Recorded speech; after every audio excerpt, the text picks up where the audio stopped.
I was out sick yesterday, so I missed a lot, but I was having adventures at my own house, which was fun, which I want to share with you guys now.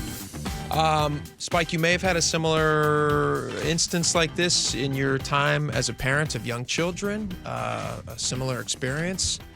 I'm in the house. It's probably, I don't know, it was after the kids got home from school yesterday. So they're in the backyard playing. One of their friends has come over. They're all running around in the backyard just going nuts. And we have some trees in our backyard, and they were running in the trees, and one of them runs up to the house, the back door, and knocks on the back door and he's in tears, crying. Now, anytime your child runs up to you in tears, you're just instantly like kind of on guard. What's happening? Sure, What's going on? Sure. I don't know what I was doing. It's Father of the Year stuff. Cleaning up the kitchen, probably making dinner at the time. I don't know, whatever. Darning socks. Is darning the right word? Sure. Yeah, exactly. Just doing parental things. Yeah, you bet. And so churning your own butter. Churning butter. Yeah, I was churning a lot of butter. Sure.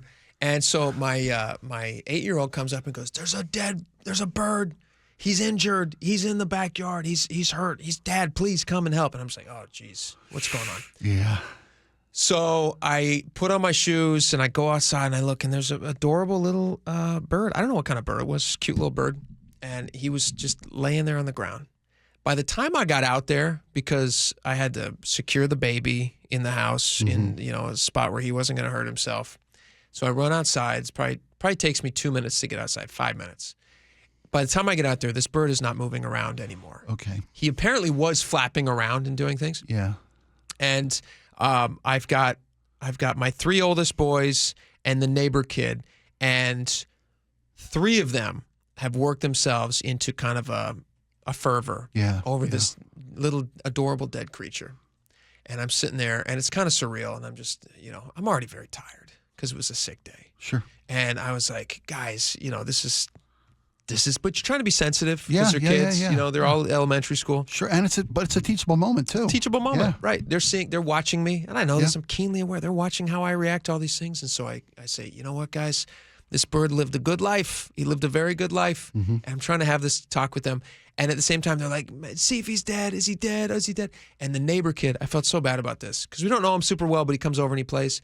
But he said that he's running around and he thinks he may have or may not have stepped on a bird on the ground. I don't know. I don't know that that's what happened. And so he might be feeling responsible for the death of this bird. Yeah, sounds like it.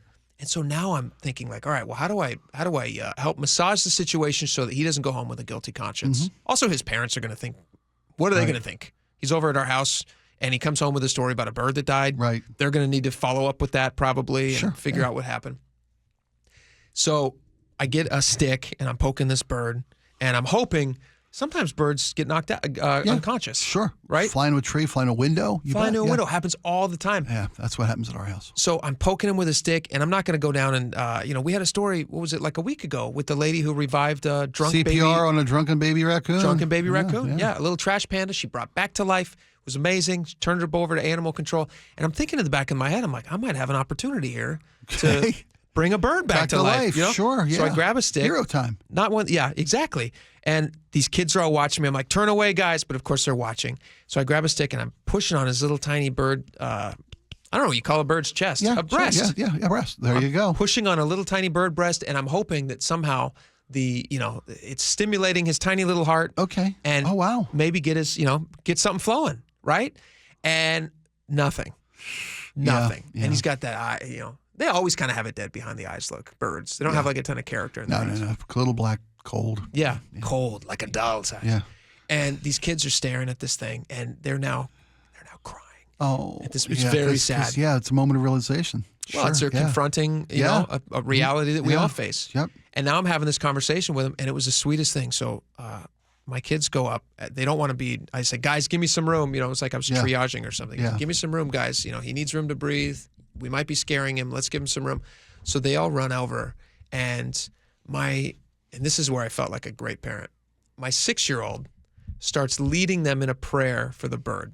Oh. And they're praying that the bird will be healed and come alive. Lovely. Yeah. Lovely. Now, I could tell this bird is dead. Like, he's a very dead bird. Yeah. And I had this moment where I was like, you know what? There we go. Lovely. do I just pick this thing up and toss him into the woods Sure. and tell him that he flew away? But I thought that would be cruel Okay. because I didn't want to lie to them. They're having a very real experience here, you know? Yeah. And so I call him back down, and we're standing around, and we make a decision that this bird is not coming back. So we decide to bury the bird. And my 6-year-old just the other day had made a little, we had some extra wood laying around the house, and kids are always playing with wood.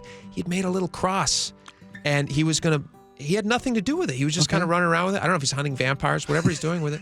And he decides this would be perfect for this thing. I could use I'll make another one for the vampires. Yeah, I could use this to mark his grave. And so I go and I make a little bird box out of cardboard in the recycle, because I recycle because I care about the environment. Yeah, sure you do. And I put the bird in there, and it's me and 3 of my boys and the neighbor kid, and we're all standing around, and we bury this bird. And we dig a hole, we place the thing in there, they go and they get some flowers, they cut up my wife's roses, which I'm sure she loved. And we bring it over and they lay it on the little bird grave. Yeah, nice. And we had just a moment. We had a really nice moment. And we said some nice things about the bird. Yeah. And I said to the boys, I said, you know what? I don't know what kind of, most birds, because they've never seen these movies, so they don't know I'm stealing lines. I said, not every bird truly lives, And I used the line from Braveheart, all birds die, but not every bird truly lives. And it kind of hit them. I feel like they kind of got that. Yeah. And then I said, and how lucky that this little sweet bird had 4 human boys at his funeral.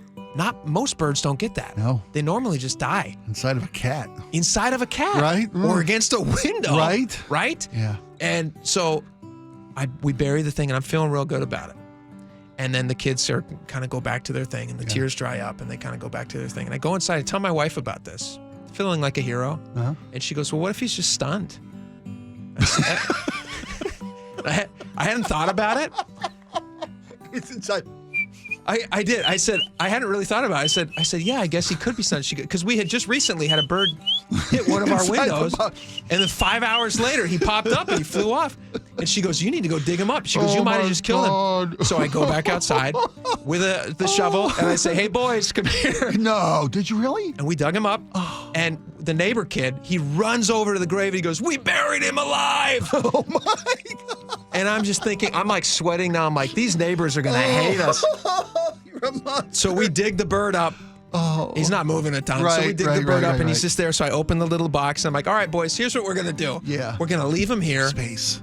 Give him some space. Yeah. He's probably stunned. By tomorrow morning, if he is still here, then he's dead. Then we'll bury him. We'll have a burial again tomorrow. Sure. No extra charge. Yeah. So anyway, it was a long bird afternoon. Oh, and what a lovely thought. sad spoiler update. The bird is dead. Okay, man. We came out this morning and he was... How we hold him through the commercials, buddy. Come on. Oh, I should. Radio 101. Stick around. I'll tell you what happened to that bird. And where you can come visit his grave. No. Oh, you handle it wonderfully. Teachable moments. Good on your lovely wife. Thank you. Yeah. You know, you may have... She maybe buried him alive. No, I clunked him on the head to make sure. I squished him. No, I didn't squish him. I might have done damage poking him with that stick, though. I didn't feel. I don't know. I feel like I get points for the effort, though.